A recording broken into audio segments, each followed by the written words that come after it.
Hello guys, how are you doing today? Welcome to another beautiful episode of the Billionaire Habits Podcast with me, Dr. Stephen Akintayo. And today I have one of my favorite people in the world. I probably call him my first ever mentor in life and probably my best friend because I really don't know how many things I can't tell him. Or he doesn't know. And of course, ladies and gentlemen, welcome Mr. Olumide Akintayo. Thank you. Alani Olu. Yes, Alani Olu. Very powerful. My billionaire brother. Farmer, where do we start this podcast from? Let's just pick it up anywhere. Anywhere. Yes. So I will start with our childhood. You were the prodigal son. Yeah. I grew up, watching you always, breaking all the rules. Yes. And I remember, it's just so clear. Yeah. When I think you failed, whether you had done your WAEC in 1997. Yes. Then we moved to Kwara State. Yes. Then you went to Bida Poly or something for remedials. And then you had to do, because now the standards is more tougher. Higher in the southwest. In the southwest. Yes. Even though that is even middle belt. Kwara is middle belt in a way. But the standard is higher than the core north in Borno State. Yes. So you need to do WAEC again. You need to do JAMB again. Yeah. And then you failed. Yeah. No. Okay. It was the first one. So the first ever I did was 96, 97. Mm-hmm. That was my WAEC. And it was, I tell people, it was very, very interesting. I had lots of F9s. So I had 2 credits and 1 pass. Hallelujah. So the first credit was in Hausa language. The second credit was a Christian religious knowledge. Which is a given. Yeah. Considering our father is a pastor. So the pass, I guess WAEC just felt, this guy, they just gave me pass in geography. So I went to the Polytechnic in Maiduguri there, Math Polytechnic. Yeah. Then they allow you that, okay, you go and write WAEC again, but you get admission. Okay. So when you get your papers, you now fix it. So it was Ramat I went to. Then we now moved to Kwara State. And I needed to, it was too far. It's not like now that there's communication. In those days, you can't reach. There's no email, there's no phone. Mm-hmm. This mobile phone came 2003. Mm-hmm. I'm talking of 1997. 98. Mm-hmm. Okay, so even reaching from Maiduguri to Kwara was just so mommy wanted me to just calm down. So, but here you must have your papers. So I had to go to Bida to rewrite. Of course, I cleared my papers at that point. But there was an encounter I remember where it was an altercation between you and my dad. I don't know. It should be the first one. But because it was in Jeba actually. And I remember, we were your recruits. And, always players. Exactly. Yes. And I will never forget it. And for me, it was important because it's how one of the leadership lessons I learned from you, where you were like, look, the horse in front that fell, is supposed to correct the younger ones. And rather than you flogging and say daddy was just being unreasonable, you were honest with us to say, look, I messed up as well. I mean, my parents may be too hard on this, but I messed up. And it's wisdom that you guys don't repeat. Yeah, I will say that's one of the first leadership seeing you, of course, I've also seen you do a lot of bad things that I'm not proud of. Yeah. And I will spare you that on this podcast. But I can categorically say that was really noble, seeing someone own up to say, hey, I made a mistake here. And you I'm guys ready should to correct it. and you guys should learn. I mean, how did you evolve into that version? Because you were not always like that. Okay, so my change actually started at that point. Recently, I was reminiscing and I was like, I need to find this man. So I got this continuing education center, a coaching center. Wow. And the man was good. He's in Bida.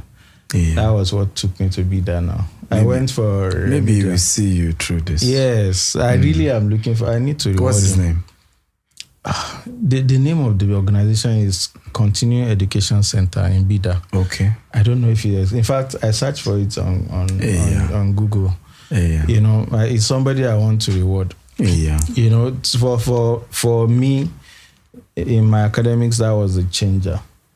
You know, he was the person who let me know that you can do this. Wow. You know, I used to believe my brain cannot take education. Wow. But guess what? I cleared my papers. I never did further maths. I had a B in further maths. Wow. Yes.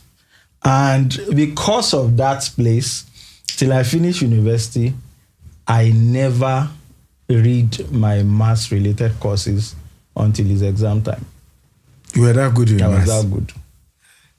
If you see my transcript, any maths related course, if I had a B, it's a fail. I'll probably print my transcript. If I had a B, it's I didn't do well. It's usually A, B, A, and I don't even read. You know, so that was the game changer for me. And then the second game changer was in the university when I became born again. Okay. Now, that's one of the gifts church gave me. Church helped to transform my mind. Yeah.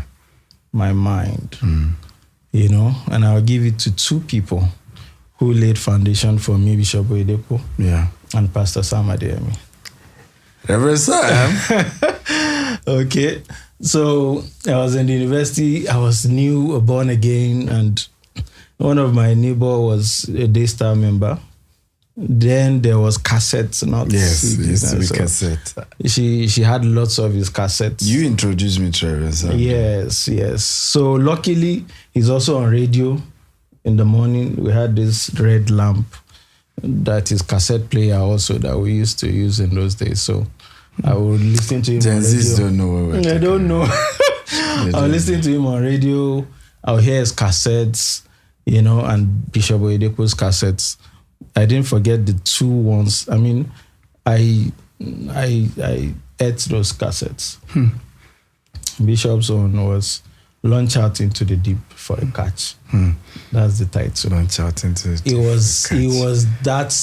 Say, the core message of is that there's nothing in the shallow waters. If you want the best in life, go deep. You know. So I probably listened to each of those cassettes for more than 1,000 each time I visited you, I'm telling you, it was on continuous repeat. I just needed my mind, you know, and shattered. Then from there I began to read books on leadership, and you know, I tell people the me then and the me now. If you know the me then, we are two different people. True. I'm telling you. So that's one gift I can say the church, the Pentecostal church gave me. Renewing of my mind. Renewing of my mind. For my academics, I owe it to that coaching center. But for my life, the core principles that define who I am now were given to me because of the church. So I always talk about one of the experiences that I can remember way back that made me to hate poverty. How my mom would take me to her neighbor, you know, to borrow money because I'm going back to school, boarding house, you know, she want to buy groceries, she want to pay school tuition. And they will look at her from head to toe, and I know you know those neighbors. Yeah, of course. And then at the end of the day, they will still not give her the money, tell her she's, you know, and then and I will be fighting her, just pissed off that, see, you've embarrassed us now. They still didn't give you the money. And, why do you do this? And so looking at all those experiences, I knew I can't just be poor. But for you, what was your own story about? I've never said this anywhere in public before, but I think this is a good opportunity for me. So I tell people the inheritance I got from my parents were not tangible things. They're intangible things. Okay? Because my dad has nothing. Okay, for my dad was my biggest motivation. Me too. To be let's hear his version. My biggest motivation. Until date, I'm speaking to live camera. No woman can tell you I've collected a dime from her. I as a rule, you don't collect money from women. Because of my dad. I'm telling you. Producer, say why? Because the truth was that I saw how not to be a man in my dad. So I learned what not to do from him. Okay. And my dad wasn't that. I know, most times I just felt my dad was an intelligent man. That's what people. The most intelligent man I've ever met. You, my dad started succeeding in his 20s. Yeah. Very young. He started making good money early. But somewhere, and that's another issue I had with religion again. Yes. So even though religion had given me certain things, but there were certain things it took from me. Yeah. So it was when he embraced religion that he now became the version of him that we didn't like. God called him. And then he left the responsibility of the home to the woman. So the woman had to do more, which was probably why she died very early, and that's another story. But the day I swore to be rich, I came home. I was a fellowship leader on campus. But part of the reason was because I was always on fellowship. So people thought it's because I love church so much. It's because even during break, I'm on campus. I'm in the fellowship. You're not going home. Because there was nothing to go home for. There was nothing to go. So I rarely go home. And thankfully, my mom is very faithful. Yeah. She sends me my monthly stipends. Yeah. Anyhow she can. So I'm fine in school. May I so rest in peace. But at some point, maybe when the school is about to resume, I'll need to go so that, okay, these are the things we need for the new session and all that. So, and there's no phone. So people need to understand it's not like now, there's no phone. You just have to travel. If you needed to get something done, it's either you travel or nothing. So this particular day, I came home and this man, the moment he saw me, he started panicking and I was telling mommy, your children are here. I said, he's not my father. They are here now to pack all the remaining money. You remember we have needs in this house. So don't pack all the money and give to him. And I was hearing, for me, it was just, this man, I don't even want to come home. You don't understand. I don't want to come home. It's just necessary. If you see me at home, it's because it's necessary. And that was why after my NYC, I didn't go home. I started my life after NYC. I never came back home. Okay? So I was just pissed off and he was monitoring. What do you want to give him? And you see, we need to buy this one. He started giving the woman list too. As if he's also a student like me. And after the whole scenario, I just got pissed off. I picked my bag and I left. I remember that day, I got a bus going to Ilorin from Jeba, and I sat in the front. And my heart was just heavy. Yeah. And I just swore, I said, this money, I will make this money, but I'll make it legally. Yeah. That was the clause. And that was it for me. At growing up, it wasn't easy, it was tough. I've had reasons to get cheaper ways to make money, but that clause, I always said, I'll make this money and I'll make it legally. Yeah. I don't want to make I used to remember Abraham's statement that I don't want to make the kind of money that people will say, if not for money, me. if not for us, that so I'm very conscious. Yeah. Recently, a lady gave me an offer that some people will transfer money to my account because we do big volumes in our business. So that they will transfer some money. They are politicians, so they will bid contract and they will. So I will now transfer it out. They will give me commission. You know, the person was pressing. Just all you need to do, just present your bank account. You know, it was tempting.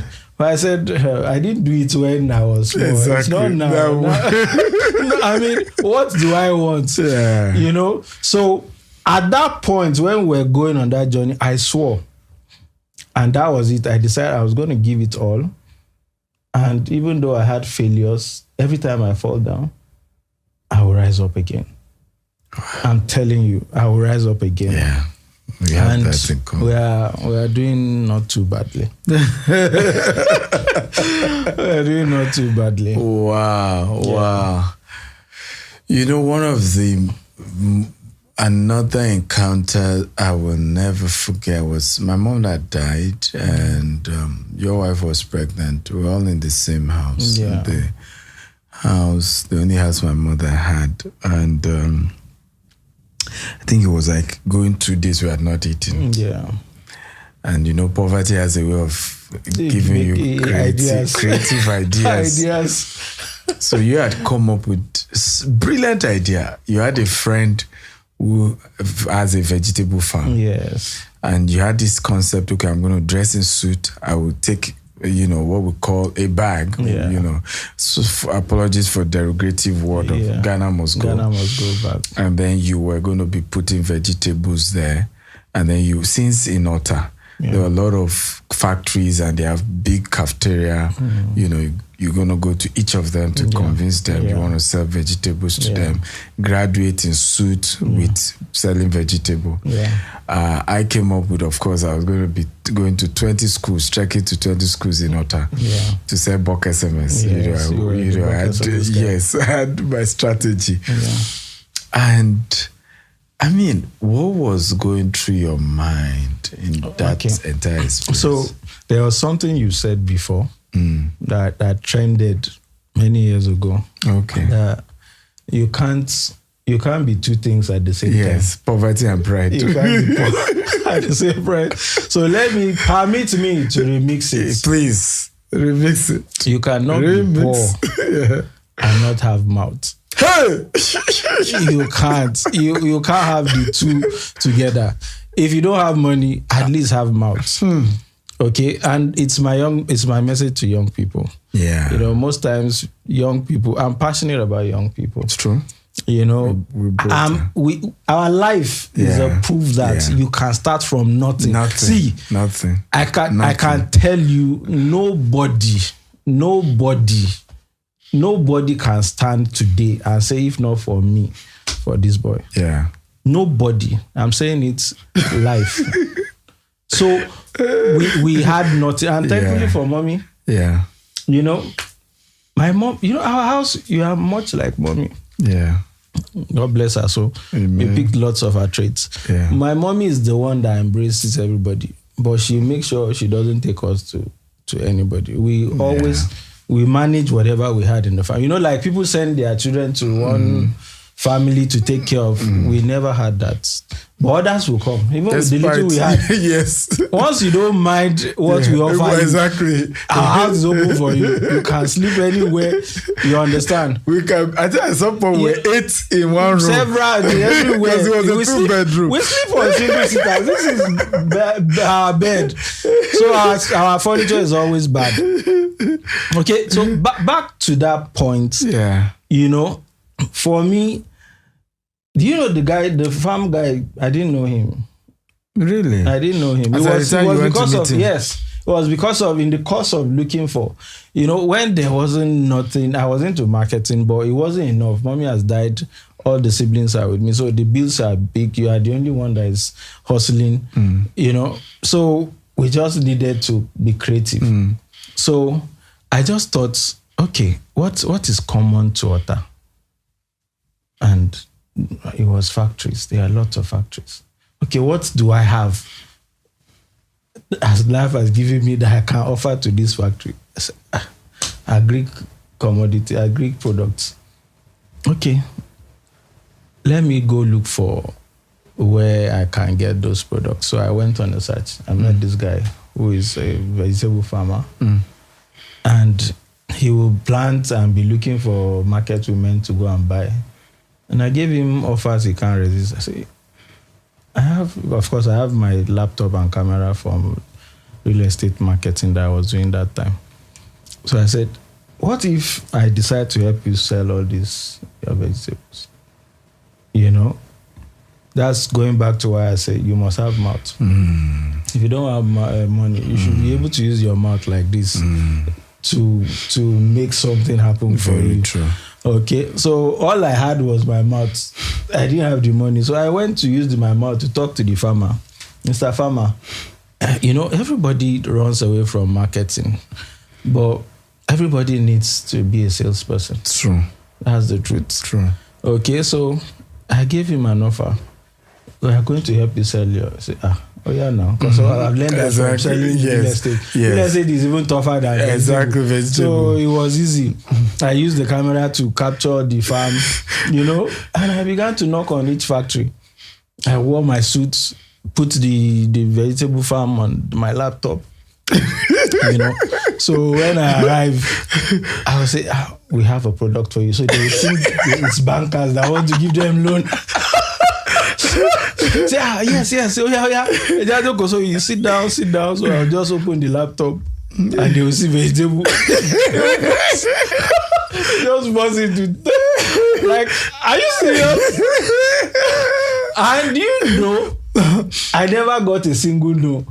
Yeah. You know, it just captured them. Yeah. And I just told them, see, you go to market to buy, we'll bring it to you. Yeah. See, we'll even package it better. Well, unlike the ones in the tray that you see. Son has you know, so smashed. it was a no-brainer. They had to be like, oh yeah, bring. You know, I employed my first staff selling vegetables. True, I remember. From there, yes. I now connected with the export I'm doing now. And it's ridiculous that a vegetable business that says with zero was the foundation for a multi-billion naira agri export business you do today. So I tell people, young people I started with zero. It was with that vegetable that I registered the first company. Young people won't believe it. Then the rest is history. I'm telling you. But you can't just be that you don't have money. You have time. You have mouth. Use it to get what you want. I think if there's a summary for a young man, that is just it. You have time, you have mouth. It's just, marketing is just it. It's just it. Everybody wants somebody who will sell for them. Yeah. So if you don't have anything, go and sell for people. I know sales is something people run away from because so I'll share with you a story. In my early days, I don't know it. No, you don't know this one. Okay. In my early days, marketing, because when I came to Lagos, I came with nothing. So I started marketing for real estate developers. I remember I leverage networks. If you know me, you are not able to buy. You must refer somebody. So one of the people referred to me. I went there, you know. I knew Lagos because of marketing, because I was jumping everywhere. I've never lived in Lagos before I came. Yeah. Okay, so this woman was a teacher in one Lagos State school. You know, she was referred by a friend. So I came and she sat down. I was packaged. I did my presentation as usual. You know, the woman was quiet, looking at me.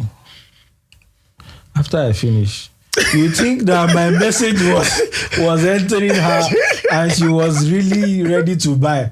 You know, after I finished, she just said, it's not your fault. It's the Nigerian economy. Otherwise, what will a fine young man like you be doing selling land? You know, I just felt this woman, If you are not buying, just tell me, I know they buy. Why are you trying to make it? You know. But guess what? I can employ that woman now, wherever she is. I'm telling you, wherever she is. I wish those are people I would like to meet. I know she won't know me again. Even me, I won't know her again. But I would have loved to meet her and do her some good. Okay. So I know it's not easy to sell. It's kind of, but trust me, if you don't have money, the cheapest thing you can do is go for marketing. That's it. Well, before I continue, there's a song. Like I said, when I heard that song, it was just you that came to my mind. Because,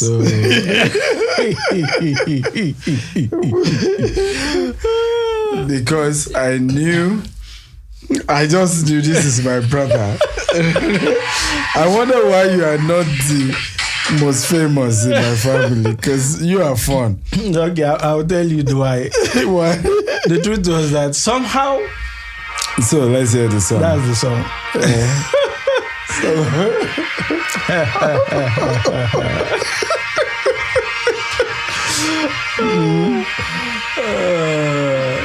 So if you don't know this song now, I'll be surprised.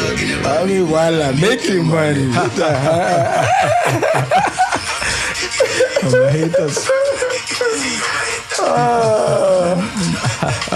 Okay, who else like this song? The politician. You like it? You know, you too. It's your favorite.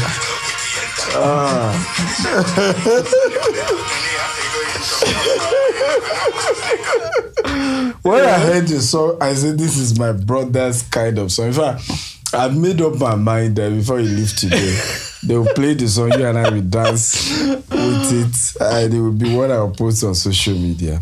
You know, the biggest revenge is massive success. Is to succeed. Massive. I'm telling you. Yeah. The biggest, trying to be telling people's story, you're wasting your time. Just succeed. Just succeed. You know, and let them be the ones coming to beg you. Some of those people called me today. Wow. They literally called me. Wow. See, I've been humbled, sir. I've been humbled. People I never, ever would believe will call me for hands out have called me. I've been humbled. You know, I just feel this life is so fickle. I'm telling you, if you know what is in this person that you are messing up like this, you will take him for lunch. I'm telling you, you want to be on his good side. Okay, so the song is just nostalgic. It just tells me this is the best way. I'm not going to take it easy. I've not even started. I'm telling you, we are going to rock this world. The world will know that people like us came. True. I'm telling you. True. You know, in those days, my Dr. T.D. Jakes used to say, I wish there are more people like me. You know, the world needs to have people like us. True. Many more people like us. People who will, regardless of what life has thrown at you, regardless of what life, you can decide to take life as half full or half empty. It's up to you. You can take those lemonades and turn them to those lemon and turn them to lemonade. Everybody has excuse. Everybody has reason not to succeed in this life. Everybody. That's my story. Everybody. That same excuse that you are giving, somebody used that same excuse to become who he is. True. For some of us, failing is not an option. See, if anything happens tomorrow, I'll still rise up. I'm telling you. Will still rise up, because that's the best way to pass message to those people. Let them be seeing you and be hating. Now they are no longer hating, they are calling for hands out. We want, and I will make sure I give. Really? I will make sure I give. That part. I'm telling you. I like that. As a rule, I will make sure I give you. You might feel it's not enough. But I'll give you. If you call again, I'll give you. I have one of those people who really told me literally, say, you can't succeed like this. So you can't succeed. He felt I'm too religious about my approach to success. Yeah. Doing it by the book. Yes. Doing it legitimately. Yes. And that, it just feels, this guy, this your approach. You have to, you have to be dirty. Yes. See, it's possible to succeed clean. My business mentor's first business name is called Clean Slate. I like that. Yes, that's his first business name. It's called Clean Slate. I like that. I'm telling you, he's one of the few people I've seen. He's just very, very. Is it the one that visited his house with you? Visited his house with you? Have we been to his house together? Yes, I think, a long time ago. Yes. That man. Yeah. That man though is very, very private. Yes, he is. Extremely private. One of my sessions, I'm sure you will see this, because one of my sessions with you in Ghana, he had to call me and say, you see, it was powerful teaching. But you see, those money side, be removing them. Don't pay. I'm sure you will see this. You still call me and say, I saw what you said. I said, you see, don't just say somebody else. I had to, I said, see, for us, it's a battle between good and evil. Yes, it is. Why is an average young person wanting to be a Yahoo boy? Yeah, exactly. Because they are ready to flaunt it. Is marketing it better. Yes, he's willing to tell you. It's my message to most of my friends now. Let's market it. Those of us who want to do it legitimately, let's market it well. Yeah, that's why I support what you are doing. Yeah, I'm telling you, let's market it well. Yeah. So let's win more converts also. Yeah. It doesn't mean sharing flyers. It's a war between good and evil. Mm-hmm. Letting people know that you can succeed in this same Nigeria by the books. Yeah. And the other guy, you understand? So that's what it is for me, really. It's about helping people to. So that's why I came to, I'm a private person. But you had to influence me to start. Well, we are trying. And it's because of this is my reason. Yeah.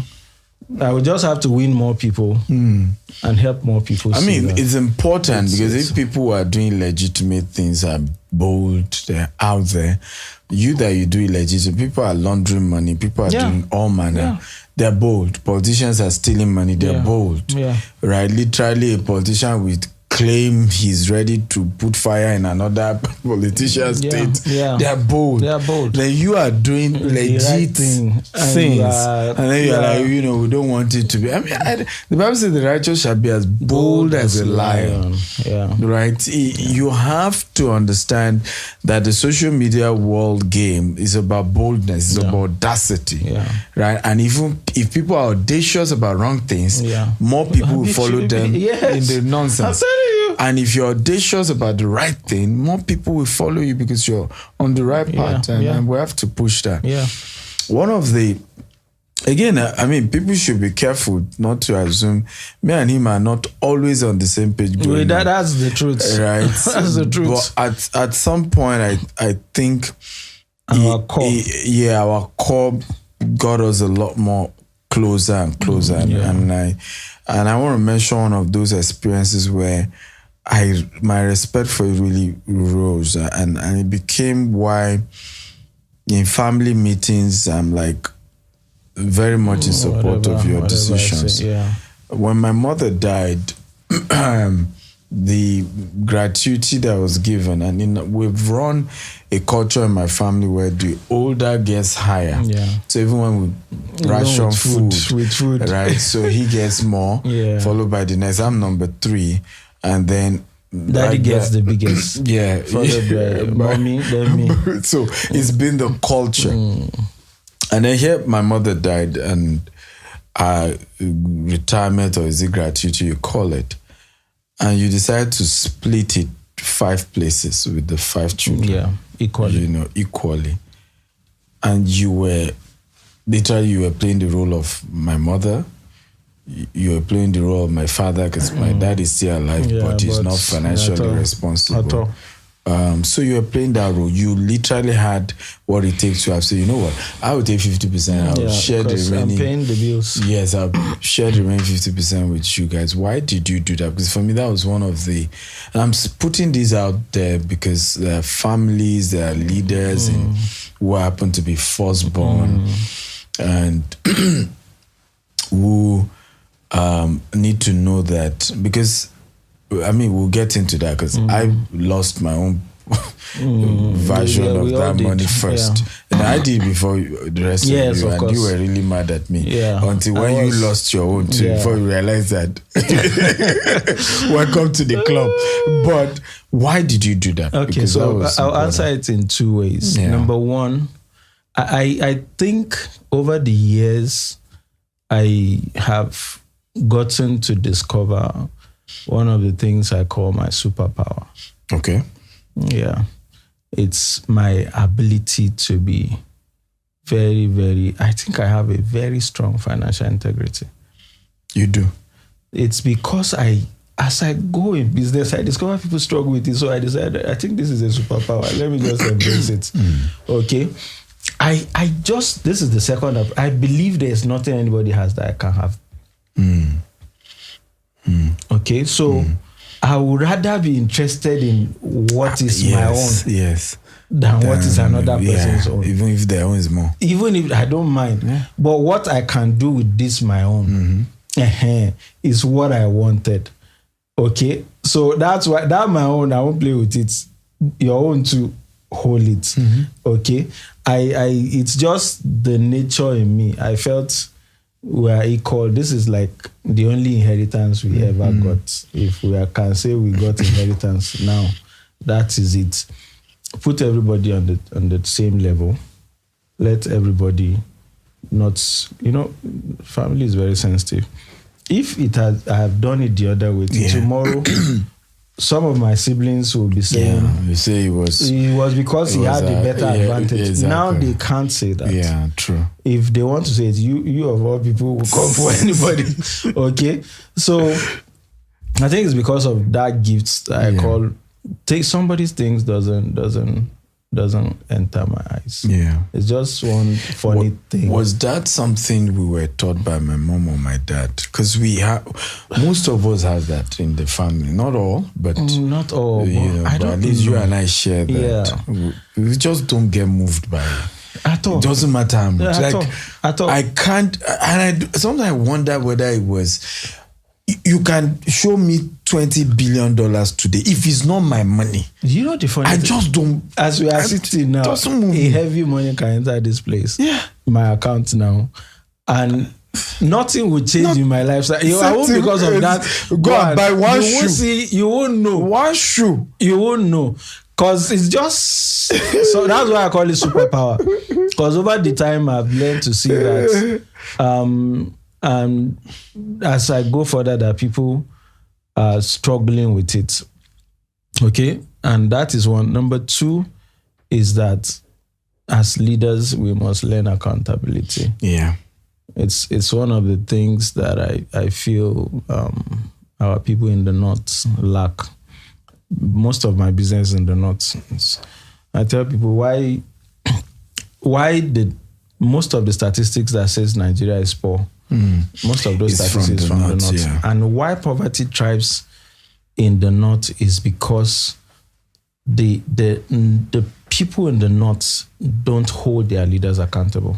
True. Some of the richest people in Nigeria are in the North. That's true. The kind of money that is in the North, we don't have it in the South. Very true. I mean, it's almost my home now. Very true. Okay, but their elites are wise to use religion. So they give most of those preachers big money. Just preach to them. Let them be contented. Let them with being poor. Yes. I'm telling you. The kind of religious brainwashing that has been done there's this boy that I met one day in front of my office. He was literally weak.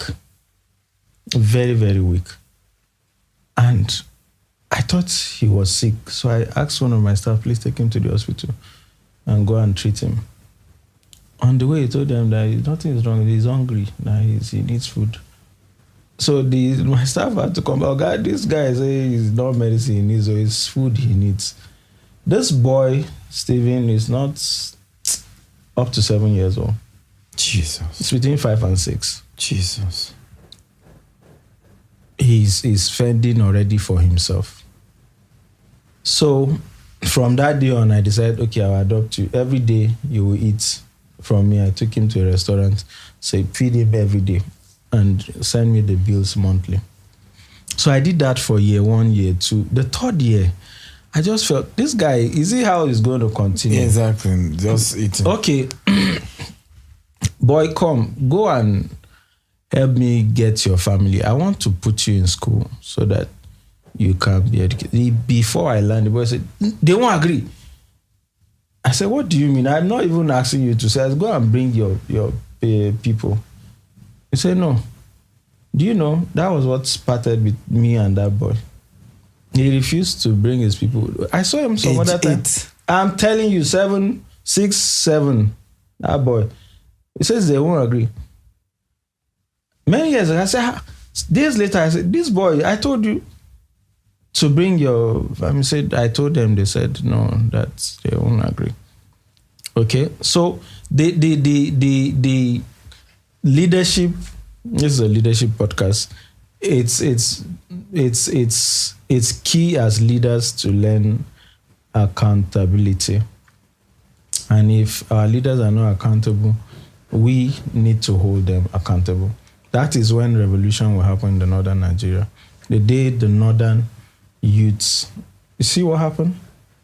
This protest, what it cost some of us in business. You know, when you were saying it, as I am now, I'm supposed to be extra busy. But because of that protest, of course, most investors will not come. Nobody will want to do business. Let's watch the country now. Okay? But the truth is, it's one of the things we don't have from the north, that I just have to know that when you are a leader, what my mommy had, I'm responsible for it. So I need to handle it in such a way that wherever she is, she can look and say, okay, you have done well.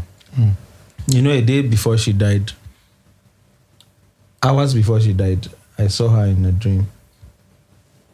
Yeah, I saw her in a dream. And I woke from that sleep. A call just entered that she has died in the hospital. So what happened in this sleep? She was strictly telling me to, I wrote it down somewhere, that she was literally handing over to me in that dream. Say, handle this thing with care. Handle it with care. And you know, she was shouting, handle this like Stephen, please take care of this thing very well. You know, like you are fighting me. It was more like a fighting. I'm hearing this part for the first time. I've never shared it. You know, I woke from that. It has never been that dramatic for me. I can't have many dramatic dreams. I woke from that sleep. It was a call that woke me from that sleep. And they said that I should come rush down to the hospital. And she just died. Okay, so for me, it's deeper. Yeah. Okay, it's deeper. Yeah. I'm accountable. That's why I see that I hold certain things, even when some people are trying to. I'm not accountable to you. I'm accountable to the real owner of this estate. Yeah. And I will do it with all honesty, as best as I can. I'm not perfect, but I will do my best to.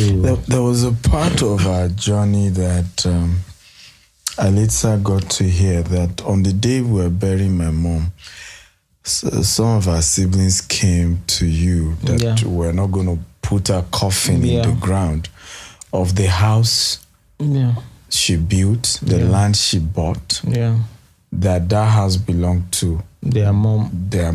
Yeah. So I don't get how that works. So My mom was the third born. Thank God I didn't know, because I was going to scatter that place. I'm not that nice. You are not nice.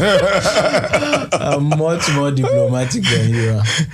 Okay, so my mom had 4 siblings. They are 5, just like us. Yeah. They are 5 siblings. Yeah. One died. The first one died. Yeah. So 4 is left. Mm-hmm. So the day she died, of course, like I told you, we didn't have any family supporting us. So I had to take responsibility. Even the burial. One naira did not come from any of these siblings for burial. But at least they came.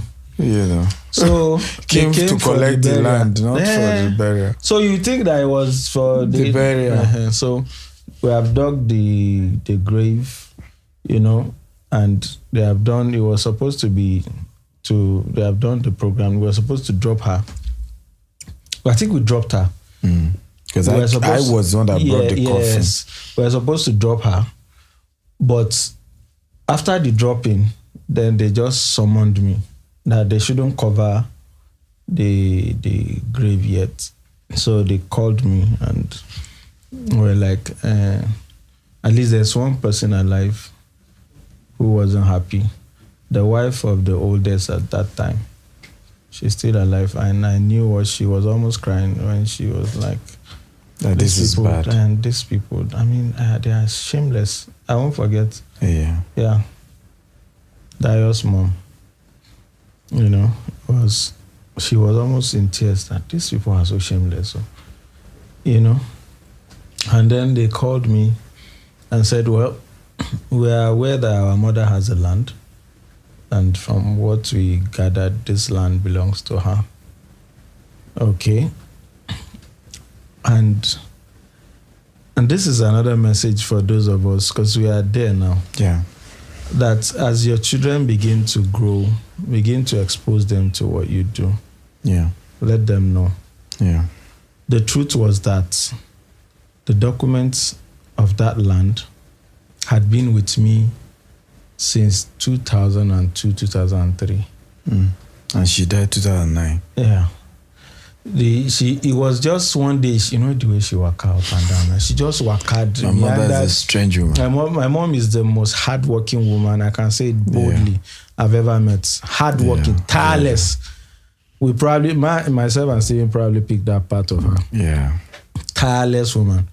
She came in, very tired, that day, that night, and just said, that's not a property. This is the survey and the receipt, the original receipt. And then in 97, when I finished secondary school, she made sure I went to Lagos. That was my first time in Lagos to go and visit that land. So this one was 2003. Just one plot of land. Just a plot of land. Bought for, I think, 18,000 or 8,000. 8,000. 8,000 there. It was many years ago. Okay. It wasn't actually the first land. Her first land was in Ikotu. It was when she didn't develop it. So I'll tell you the story. They took it over. So she came to ask for her land. They said, well, the way this land people do. I said, I have another one.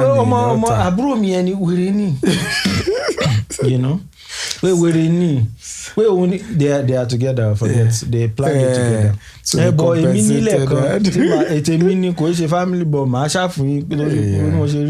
Ikotun to Tongota. Yeah. So they now give her that one. So that was what necessitated. Now I felt, okay, this one now, let me put this skeleton building there. Yeah, now put her sister. Her sister has been struggling with rent, before. Yeah. Come and stay here. So that was how the story happened. So I know all the story. I'm privy to everything. So when they said, I just smiled. I said, is it that one? No problem. I'm coming. Just wait for me. And I went to service with those papers. The only asset I had on me is those documents. I always move around with it everywhere. I went to NYC with it, and I came to Lagos. I came with it. It's always at a hidden place in my bag. Under. I always hide it somewhere. I just went. I opened my bag, brought it. What name is this? Oh, okay. Say, but they said our mother has a land. I said, no problem. there's this land my mommy bought. I had to clear them because I'm also aware of that in Ogumosho, because I schooled in Ogumosho. She said, okay, she wants to build this half plot. She wants to build a house for her mom. Her mom was alive then. Yeah. So that the woman will come and retire there, because she was staying in this sort of land with her sister. Yes. So, okay, she will build this one, but she was not able to build it till she died. I know who was in care of that land, even though that document was not with me. She kept it with the guy that was in care of the land. So I just no Did problem. the document have her name or her mother's name? I never get to see the document, so I can't say. Okay. But what I got to know was that when I later got to know that one later, that when they left my place, all of them went straight to Ogumosho to go for that land. To go and collect it. To go and collect it. And that they borrow money from the guy to change the name on the document to another name. So that eventually told me it wasn't their hair. But you know, it was just the only way I could so you know, something to appease them. You have to give them another. Yeah, something that I know was okay. This was half plots. I just had to negotiate that part and say, okay, you people take this one. This one is more important for me than that one. It's not even. Could you believe that people can be, and that's why for me I gave you kudos for, you know, being able to share our mother's inheritance equally among 5 siblings. Because if we see what our own siblings did to us and did to her in her death, I'm telling you, in her death, in her death, we have to give you kudos. In her death, you know, nobody, even after she died, nobody. That's why I could say that, and nobody can stand up today or tomorrow and say, if not for me, for these children, nobody. Because even after she died, we didn't see anybody. So now people, I get feedback, comments on social media from some of those siblings how I'm being accused of not taking care of the people who literally. I don't understand. See, there's nobody. And I'm like, I don't know you. There's nobody I don't do for.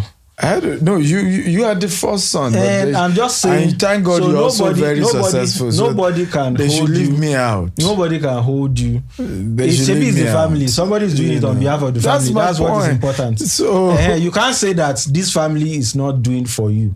You can't say. You might say Stephen, but Stephen is not even available. How many times are you in Nigeria? I don't know. The me that is always around, there's no time. I don't do. I do from time to time. So, and it's not a function of whether you aimed it or not. Yeah. But it's the right thing to do. So we are doing it. It's what mommy will have done when she's alive. She was serving all of them when she was alive. To you. You understand? You know. So, and even in her death, we are still servicing those cross that she was carrying.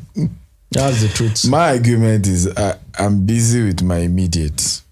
Right? When I'm done with my immediate, I will pray and consider the extended. You can't. You go ahead and be doing the extended. You can't even satisfy everybody, my brother. Even if you are doing, it will still not be enough. True. I think the law is that just do your best. Because, like Reverend Sam said, you are not El Shaddai.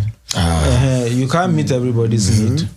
What is important is that, I think I learned that from Winners Church. Winners will tell you, no matter how much, just give the person and pray for the person. Yeah. This will be the last time you will be begging for money. Yes. They will this money will multiply in your hands. In the name of Jesus. So I do that a lot. Will give you. You can say it's not enough. Yeah. And sometimes, depending on how I feel, your request is annoying. I'm good at giving some money that will caution you to think twice before you come again. I'm telling you, I'm very good at that. You can ask, and I just feel, because people ask me for some ridiculous things. Sure. I've had family, his wife got to have a baby and is in the hospital, just delivered. And you came to meet me that, My wife just put to bed. I said, congratulations. I said, so give me money to go and release her in the hospital. I said, am I the one that helped you impregnate your wife? In our family, we could be blunt. Yes. I said, okay, wait. How much do you have from the money? That time, it was just 10,000. How much do you have from this 10,000? He said, nothing. So that was when I said, am I the one that impregnated? And you had 9 months notice. 9 months notice. 9 months notice. I said, pregnancy is not what happens overnight. You had 9 months notice. There are certain things you can't ask me. I'll just look at it. If I give you something, you will know. I just want to dismiss you. Because you had 9 months notice. House rent is 12 months notice. You understand? I just told him, I'm sorry. But I handled him. He never did it again. I handled him well. Okay, so we are doing for them. They might feel it's not enough. Fine. The truth is, one of the things I know about people who always feel you didn't do enough is when the tables do turn around, they won't do half as much as what you are doing for them. Very true. I'm telling you. Absolutely true. They won't. Absolutely true. They won't. I mean, my next question would be, I lost my own money immediately. I was already heavily into business. I think, in fact, in a few months after I lost everything, couldn't renew my office. I always share that story between 2012 and 2013. And it was a tough season of my life. I will never forget. But I started from scratch. And that's why when I teach entrepreneurship, I say money is not the biggest capital that is needed. Because I've been there. I've had situations whereby I started business, had little savings, got a little from what my mother left, was given for a retirement. And I lost everything. And I started everything all over again afresh. And I built a massive empire in 4 continents after that. So obviously it wasn't the capital, because I started afresh without any capital. You then later on, years later, you lost everything. How did that go for you?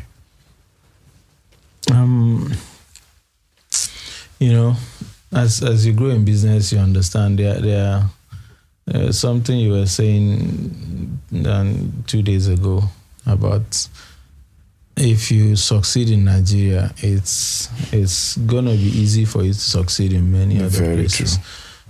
Because there are many things as an entrepreneur that you're fighting against. Yeah. Okay. My own first major loss was I went to a town called Taraba to do business. Sesame seed. It was my first year. And, and this guy, in those days, we deal with cash a lot. That's another story. We deal with a lot of cash, so we went to do business with this guy. He was supposed to be our agent that buy from the farmers. And somehow he never returned with a good chunk of the money. Okay, what happened? Stories. I've never been to court before that time. That was my first ever time of going to court. That was my first ever time of sending somebody to jail. Okay, because what was left, I said, this guy, I will spend the rest on you. And that's a part of me, the darker side of me. I could be extremely stubborn at some point. I was bent on, everybody was calling me. Since you don't lose money, leave the town, they come by. I said, for where? I know they go. You stayed in that town? I stayed until he went to jail. Until he went to jail. There are 2 options. So either you get back that money from me, or you go to jail. Wow. And he couldn't. So we made sure the judge sent him to 2 years in prison. And then that was my first major loss. But that just goes back to tell you, and this is also to young people, that we emphasize too much on capital. That's the cash now when we're talking about. But there are other There are many other assets that you can leverage. Is one of its social capital. It's social capital. Yeah. Okay. So, and for me, that was what I eventually leveraged when I lost everything. I had used the money to build good name with my clients. And of course, when I lost everything, so I decided to do something. Of course, before that time, I've learned a principle. So I decided to practice that principle. And the principle is this, that when I lose everything, I will look for who I can serve with my skill. Who you can serve with your skill. Yeah. Nice. And that was what I did. So I had this, my friend, who is in the same line of business. I said, okay, I'm experienced. So let's work together. You find the money, I do the purchase. Whatever you can give me, let's work with it. Wow. The truth was that the deal was in favor of him. It was more like me now employing as a staff under him. Yes. That's the truth. So he asked me, okay, go and work in that place. Yeah. Okay. And at the end of the day, what I got from him, what I spent was more than what I got from him. But I'm telling you, Stephen, something supernatural happened. It's inexplainable. I served the guy for a few months. Yeah. And after about 4-5 months, somebody just called me I'm not telling you fiction. Somebody just called me and said, hello, how are you? Where are you? I said, I'm in the north. He said, can you come to Lagos? I said, oh, why not? And we met at an eatery. That year was Sweet Sensation. And he said, the guy, except he wouldn't know that he was an angel at that point. Wow. He would, except he watched this now. Yeah. He wouldn't know. Wow. He said, I want to invest 10 million in your business. You give me whatever you can. But my younger brother will come and do apprenticeship with you. Wow. Within the period while the money is with you. I said, fine, beautiful.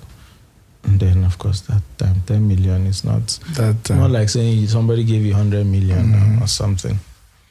Okay? No document was signed.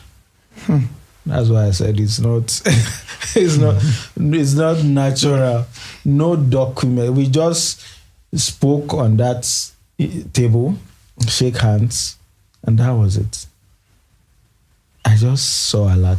True. And his brother came. And that was the capital I used to grow back eventually. Of course, leveraging other of my older clients, clients, we do business. And so, but it taught me that key lesson. When I'm down, I look for who to serve with my skill. And somehow, the reward doesn't have to come directly. Mostly it doesn't even come from the person directly. Somehow, heavens will just provide a means to put me back on my feet. That's happened not once, I think twice or 3 times for me. It always happens again. I'm telling you. So I've mastered it now. Okay? Wow. Yeah, so that was my journey through. Funny enough, one of the, and this resonates what you are saying. For me, I get shocked now. People do business with us, $250,000, $500,000, $1 million, and sometimes I'm, getting follow up. Okay, this client, and they even tell me the person has not even signed any document. I'm like, who invests such money and doesn't even rush to sign document to bind? And it tells you that it's not when people say, hey, I can just have money. I'm like, have Integrity. How about that? I'm telling you. Let people know that you do everything possible in your power to keep to your words with them. I'm telling you, sir. It will take you far. 2 things you must never lose as a young man. Like I said, I'm passionate about young people. If you don't have capital, have skill and have integrity. You go far in life. True. I'm telling you, have skill to trade with. Absolutely. Then have integrity, because that's one problem. Sometimes you meet people who have skills. But no integrity. No integrity. Or integrity, no skill. Or integrity and no skill. Yeah. So you must find a way to balance those two. If you have it, I'm telling you, you don't need any capital. In wrapping up, I want us to talk on this not giving up, because, if you ask me, one of the gifts I got from my dad, because for me, the lesson I learned from him quitting business and going to religion was that he had a challenge with his business, and instead of reinventing, he believed it was because he wasn't serving God enough. That's why he was having business challenge and then quit. So it made me literally mad on just being consistent. If life brings me down, I'm going again. And I'm going again. Stronger. Then I'm going again. Deeper. Stronger. Like I am mad. And I know send. Right? I'm focused. I know where I'm going. I've seen you as a bit the same. How has all this changed you to be that kind of person that you're just not giving up? Yeah, so again, back to what I said earlier, that the inheritance I got from my dad were the intangible. One of them is this never giving up spirit. Yeah. Because I could see, sometimes Yoruba people will say the lamp doesn't see itself. I could x-ray his life and look on a neutral perspective and see that, this will have been, it was a defining moment in his life. True. That if he had handled well. True. And let me tell you what happened. He got successful. He's into construction, building construction. So he gets contracts. I took after that. Yes, he gets contracts. I don't do contracts. Yeah, he gets contracts from the north. In those days, the northerners were not that exposed. Okay, so it's people from the south that goes to take all the contracts. So somewhere along the line, their political elites began to taking their contracts. Begin to say. In fact, I had one saying where one of them said, "Let's begin to groom our own people to do it." So they rather give the contract to the northern guy. You can be under him now. Okay, so that was the change that happened at that point. And in every business, there will be winds of change. The ability for you to evolve, is what determines whether you'll be relevant or true. At that point, it just happened that the North contracts were not coming again. Rather, it was the allergies that were collecting it. Their eyes were beginning to open.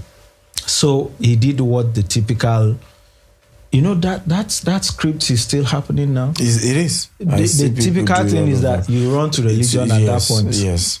He said, so he now remembered. The idea is witches from village. Yes, or somebody that was saying, so you never make it. Yes. So in the place of going to religious, somebody told him that, this was not actually originally what you were supposed to be. Exactly. God has called you to into be ministry. A minister. Hallelujah. For him. And that's why I thought it was a defining moment in his life. Yeah. Okay. He could have decided to evolve his business. How would I have handled it? I would have collaborated with an indigene. I'm telling you, scrap my company, register a new company with him. Make him the director too. Yes. Let's be partner. So we use his own image to collect the something. What matters is that? So, okay, there's a joke I give my people in my business. I said, nobody will tell you that this money you made it from the bush in agriculture, so I won't collect it from you.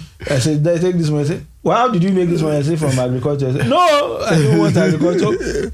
Once it's clean money, people will collect it if you give it. Yeah. And what matters is that you got the results. That's true. You know, but he went the religious way, and we suffered serious. You know, if Stephen is telling you that we suffered, you people cannot fathom. I'm telling you, you can't fathom. I don't understand. You can't fathom. You can't fathom. I mean, the us that you see now, we had to recreate ourselves to be who we are now. The poverty has killed our morale and our self-esteem and everything, you know. So he took us into deep, because the woman could only do so much. She had her siblings banking on her. She had her own children. She had her husband to take care of. He's now the man in the house. She's now the one that goes to work. My mom is so hardworking. When she falls sick, doctor say go and sleep. That all you need is rest. She gets home. My mom will only sleep 1 hour and she has gone out. She's that tireless. She will be at work. They will say there's an opportunity to travel. There's an allowance. So somebody else that was supposed to go, she will say, let me go, I'll go. Just so she can make the bills complete, you know. So I saw all that, and for me it was just a motivation that I see that if your destiny is what Papa, I think I learned it from Bishop, the law of absolute responsibility. Yeah, that whatever becomes of your life is 100% your responsibility. Mm-hmm. You will not succeed until the day you take 100% responsibility. That you know it's either it works or it works. Mm-hmm. It's either it works. There's no two way about it. This thing will either work or it works. If we fail, we'll redo again. We'll review what didn't we do right. What do we need to do right? And then we recalibrate, and then we launch out stronger. And that's how we have gotten to where we are today. It's not because we didn't fail. It's because we refuse to stay down. Every time we fall down, we reinvent ourselves and launch out stronger. There are many things that originally we are not wired to do, but we just have to pick up some skills so that we can achieve. That's reinventing yourself. You can decide to stay and keep complaining the government is not okay. Do you know what I observed, Stephen? In the last 2-3 years, I have never seen the kind of real estate developments in the States where I do business like I've seen in the last 2-3 years. What does that tell you? Despite the so-called... Yes. That's in the midst of the so-called economic downturns, people who are succeeding. There are some people that will not build house when cement is 1,500. They will start building when cement gets to 15,000. Yes. I'm telling you, and they will build some I've seen some hotels, I've been like, man, they say there's no money in this country. Okay, so it's you recreating yourself, reinventing yourself, and telling yourself it's either I succeed or I succeed. Generations and destinies are tied to your success. Don't think if you fail, it's yourself you have failed. You have failed many generations. There are many people who are tied to, I've helped people, Stephen. I've received some calls, some people I can't say that you know. Some that I used to envy when I was a young people that called me that I'm having this serious health issue. I need bailouts right now. And I'll be humbled. Things like that just humble me. That, wow, this life, this person. So imagine if I am like that person too that I didn't have. There's nothing you can do. Two poor people can't help themselves. Yes, that's a quotable quote from Stephen. Two poor people can't help themselves. So there are destinies attached to you. There are destinies attached. You can't afford to fail. That's my take on it. Ladies and gentlemen, I can go all day with my brother. I told you he was my first ever role model. And he's, at least he's one of those I can count in my one finger that I respect the most in this world. And thank you for coming and sharing. I wish a lot of people know you. You know, sometimes I enjoy him. I just wish he's the one people know more. And because I'm a private person. You know, I think I have to conclude that I'm an introvert extrovert. Because you are more extroverted than I do when you talk. Yes, but you know, I'm more rigid. Why I had to just conclude that I'm an introvert extrovert? Yes. I charge more when I'm alone. I enjoy my company. I'm the same. Yes. Ultimately, I'm a very private person. Ultimately. Yeah. Hello, guys. I hope you've enjoyed this beautiful episode of the Billionaire Habits with my billionaire brother. They are Greek farmer and amazing person. Feel free to reach out to him. Amazing. Alaniolu is his handle on IG. On IG is on YouTube as well. Olumide Akintayo. On IG. He has a lot of good content. He's big on financial principles. He has a book called Money Rules of the Ant. You know. Great guy. And there's so much to learn from. Thank you for coming once again. Yes, thank you very much. I want to encourage you. You're doing a great job. I love your passion for people. I said it earlier that you picked that from my mom. You are genuinely passionate about people. I'm not sure I've seen too many people like you. There's no perfect human being, but Stephen loves people with their hearts. That's my mom.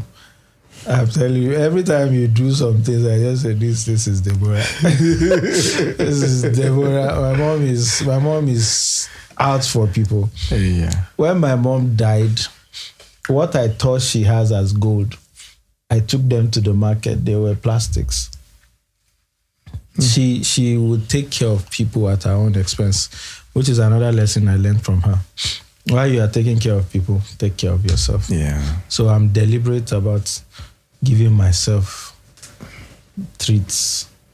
I can decide to just check into a hotel and stay the weekend. I've actually been in a hotel since we last met. Wow. Yes, I will just be going home now.